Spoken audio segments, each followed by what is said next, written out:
Alex slouched on his wobble stool, spinning his fidget while half listening to the teacher. School's kinda chaotic, he thought, but we get to sit wherever, wear whatever, Google anything in seconds.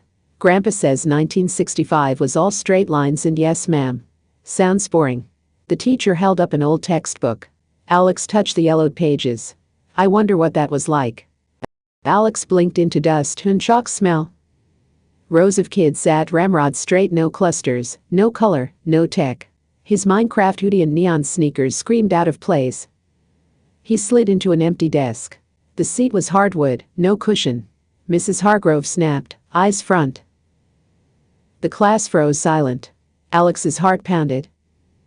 This is nothing like home. Alex watched kids copy words without a whisper. No group talk, no debates, no, what do you think? When he almost blurted an answer, Mrs. Hargrove's glare stopped him cold. A boy stood up to spell the word, necessary. Here, you memorized or you stood humiliated. No freedom to speak or question. Mrs. Hargrove's eyes locked on Alex.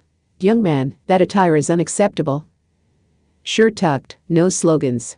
She scribbled a note. Alex glanced around, everyone looked the same, no self-expression. He thought of casual Fridays, graphic tees, long hair, pride in looking like yourself. Here, one wrong outfit, and you were called out. Why so strict, he wondered. Alex followed the silent line outside. No choosing games, no wandering with friends, just assigned areas, teachers watching every move. He tried to step aside. A whistle stopped him. In his school, recess meant kickball or chilling on benches, some phone pics allowed. Here it felt like prison yard time. Why do these kids put up with this, he thought. Alex sat where directed. No picking friends. Food stayed on his tray. Teachers hovered, enforcing quiet. His lunch table back home was noisy, full of stories and trades. Here, forget it. Social freedom, choosing who, where, how you connect, was tightly controlled. During history, Alex blurted, kids today protest stuff like that, it's free speech. Mrs. Hargrove's face hardened. Coach room. Now. She grabbed the paddle.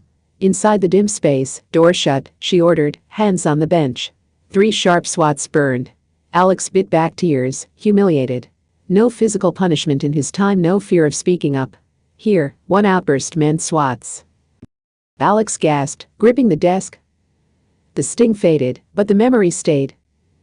Around him, kids debated freely, stood to stretch, shared memes. No one feared a paddle.